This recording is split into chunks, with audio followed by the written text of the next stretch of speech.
Bonjour, welcome guys dans une nouvelle vidéo. Le PSG poussait un ouf de soulagement. Sans ce match nul, le PSG n'aurait pas son destin en main.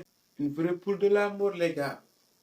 Alors, on va devoir faire le scénario du match. Ce soir, Luis Enrique a changé son milieu par rapport à celui qu'il avait aligné contre le Milan AC. On sait que Zaïre Emery est blessé. Il a décidé de mettre Kayindi, Ugarte et Fabien Ruiz au milieu de terrain. En défense centrale, il y a aussi eu un changement. Danilo a pris la place de Marquinhos, qui est blessé. Dès l'entame de match, le PSG a mis la pression. Les Parisiens ont eu des situations chaudes, notamment avec la talonnade de Mbappé. Mais après le premier quart d'heure, la pression est retombée. Ce qui a donné la possibilité à Newcastle de pouvoir sortir plus facilement le ballon. Le premier but vient de ça. Newcastle a eu une longue possession. Almiron, sur une frappe, a mis en difficulté Donnarumma, qui a mal repoussé, qui a repoussé le ballon sur Isaac. Isaac qui a pu marquer. Je pense que sur cette action-là, Donnarumma peut mieux faire. Il est fautif sur ce but. À la suite de ce but, Paris a poussé. Paris a essayé d'égaliser, de revenir au score. Ils ont fait face à un mur défensif. Le repli défensif de Newcastle est impressionnant. Il suffit qu'un Parisien fasse une touche de trop pour que la défense de Newcastle se réorganise. Et Paris, en attaquant, s'exposait au contre. En premier mi-temps, Dembélé a été volontaire sur son côté. Mbappé, il a été un peu discret. En seconde période, c'était de l'attaque-défense. Le PSG a dominé, surtout avec les entrées de Barcola et de Vitinha. L'entrée de Barcola a fait que Mbappé a été repositionné en position de numéro 9. Ce soir, il y a eu une très belle entente entre Mbappé et Barcola.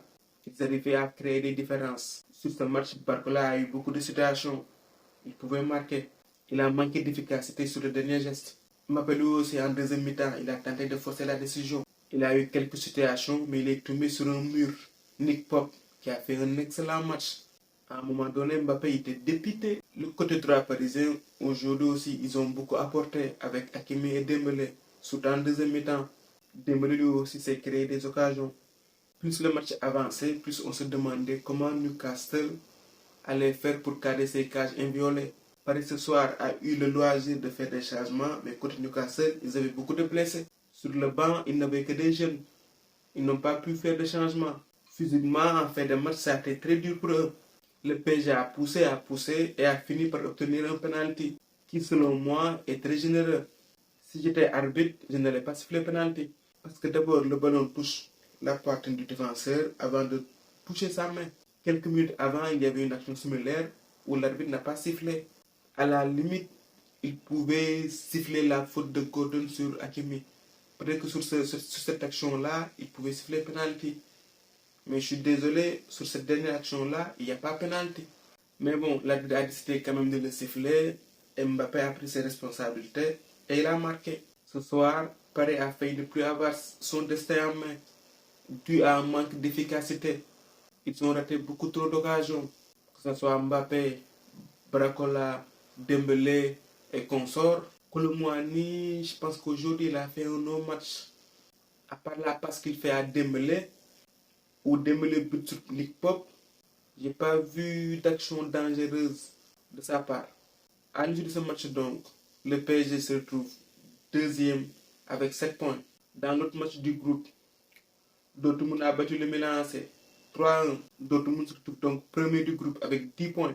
Paris donc a toujours la possibilité de finir premier du groupe s'ils battent Dortmund. Mais attention, ils peuvent encore se faire éliminer.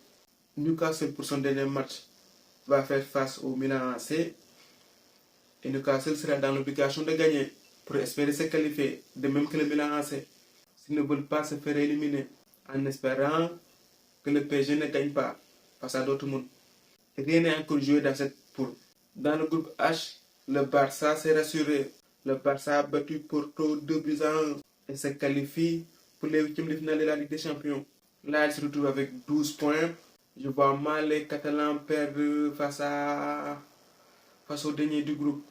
Je pense qu'il faut finir premier. Le Barça se qualifie donc en huitième de finale après 2 années où ils étaient éliminés dès le premier tour et finissaient en Europa League.